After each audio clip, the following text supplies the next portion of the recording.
বিসমিল্লাহি রহমানির রহিম। প্রিয় ভাই ও বোনেরা, আসসালামু আলাইকুম। আজ জামাত ইসলামী বাংলাদেশের উদ্দেশ্যে আমি বলছি। জামাত ইসলামের সাবেক আমির, সাবেক সফল শিল্পমন্ত্রী, বিশিষ্ট পার্লামেন্টেরিয়ান জনাব মতিউর রহমান নিজামী সাহেব ও সাবেক সমাজ কল্যাণ মন্ত্রী জনাব আলী হাসান মুজাহিদ সাহেব, জনাব আব্দুল কাদের মোল্লা, জনাব মীর কাসেম আলী ও বিশিষ্ট দ্বীনি আলেম সাবেক সংসদ সদস্য হজরতুল আল্লামা দেলোয়ার হোসেন সাঈদী সাহেব 2007 সালের 28 অক্টোবর বাইতুল মুকাররমে আওয়ামী সন্ত্রাসীদের হাতে শহীদ হয়েছেন। লগি বইটা দিয়ে হত্যা করা হয়েছিল।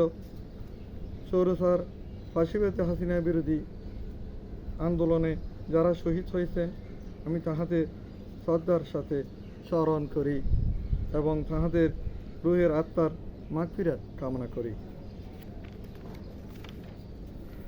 জামাত ইসলামী বাংলাদেশে 1947 সালে ভারত পাকিস্তান স্বাধীনতার বিরোধিতা করেছিলেন মৌলানা মওদুদী সাহেব। 1931 সালের স্বাধীনতা যুদ্ধের সময়েও তাহারা স্বাধীনতা বিরোধিতা করেছিলেন। স্বাধীনতার পর শেখ মুজিবুর রহমান জামাতকে নিষিদ্ধ করেছিলেন। জিয়া রহমান জামাতকে রাজনীতি করার অনুমতি দিয়েছিলেন।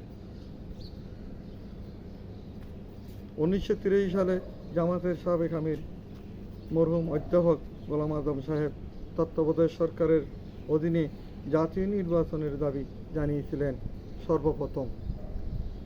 1986 সালে তৃতীয় সংসদ নির্বাচনে তত্ত্বাবধায়ক সরকারের অধীনে নির্বাচনের জন্য আওয়ামী লীগ, বিএনপি, জামাত আন্দোলন করেছিল। সবাই বলেছিলেন যারা এরশাদের অধীনে নির্বাচনে যাবে তারা জাতীয় বেঈমান হিসেবে চিহ্নিত হয়ে থাকবে। কিন্তু আওয়ামী লীগ ও জামাত নির্বাচনে গিয়ে জাতীয় বেঈমান হিসেবে উপাধি লাভ করেছিলেন।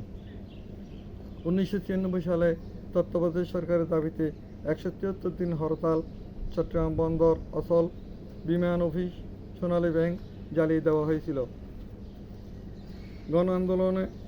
গণ আদালত গঠন, ঘাতক দালাল নির্মূল কমিটি গঠন, জনতার মঞ্চ গঠন করা হয়েছিল ভারতের গোয়েন্দা সংস্থা রয়ের ইন্ধনে। জামাত ইসলামী কেন আওয়ামী লীগের সাথে আন্দোলন করেছিল? 2007 সালে মঈনুদ্দিন ও ফখরুদ্দিনের জরুরি সরকারের সাথে হাত মিলিয়েছিলেন কেন? কিন্তু সেই সরকার তো ছিলেন ভারতের ষড়যন্ত্রে সমর্থিত সরকার।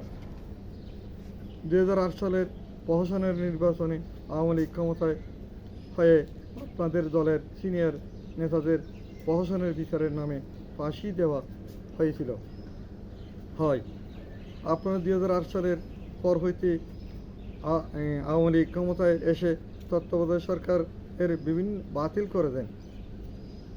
বিএনপি 2014, 2018, 2024 সালের নির্বাচনে তত্ত্বাবধায়ক সরকারের দাবিতে আন্দোলন করেছিল জনগণের ভোটের অধিকারের জন্য। আপনাদের সেই আন্দোলনে দেখা যায়নি কেন?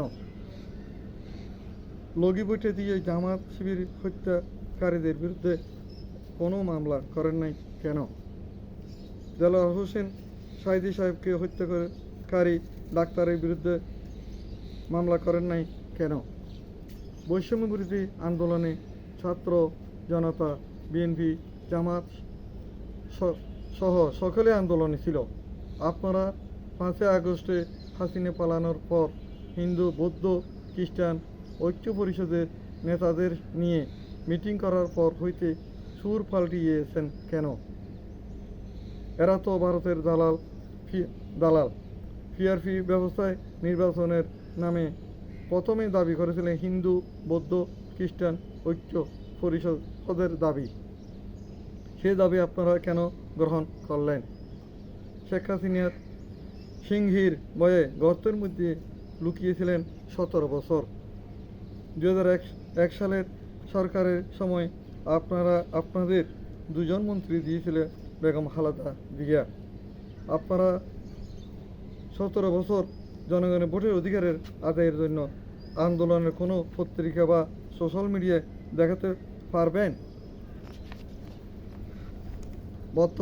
বর্তমানে পার্বত্য অঞ্চলে খাগড়াছড়িতে সন্ত্রাসী বাহিনীর বিরুদ্ধে কথা বলছেন না কেন? বর্তমানে বিএনপির বিরুদ্ধে মিথ্যা অপপ্রচার চালিয়ে যাচ্ছেন কেন? তা কি ভারত আওয়ামী লীগকে খুশি করতে? আল্লাহ গীবত মিথ্যাবাদীকে কখনো পছন্দ করেন না। আপনারা ক্ষমতায় যাওয়ার জন্য আপনাদের কর্মী যারা শহীদ হয়েছে তাদের রক্তের সাথে বেইমানি করেছেন, তাদের হত্যাকারীদের বিচার চান নাই কেন? আপনারা তলে তলে ভারতের দালালি করেন ক্ষমতায় যাওয়ার জন্য। যারা ভারতের দালালি করবে তারা জনগণ থেকে বিচ্ছিন্ন হয়ে ধ্বংস হয়ে যাবে। বর্তমানে ভারতের বসে শেখ হাসিনা বাংলাদেশের বিরুদ্ধে ষড়যন্ত্র করে যাচ্ছে। 1 আগস্টে 2024 সালে শেখ হাসিনা সরকার জামা নিষিদ্ধ করেছিলেন। তখন নয়াপল্টনে বিএনপির অফিসে সাংবাদিক সম্মেলন করে প্রতিবাদ জানিয়েছিলেন বিএনপি মহাসচিব মির্জা ফখরুল ইসলাম আলমগীর সাহেব। এইগুলো ভুলিয়ে গেছেন কেন আপনারা? বাংলাদেশ জিন্দাবাদ। আল্লাহ হাফেজ।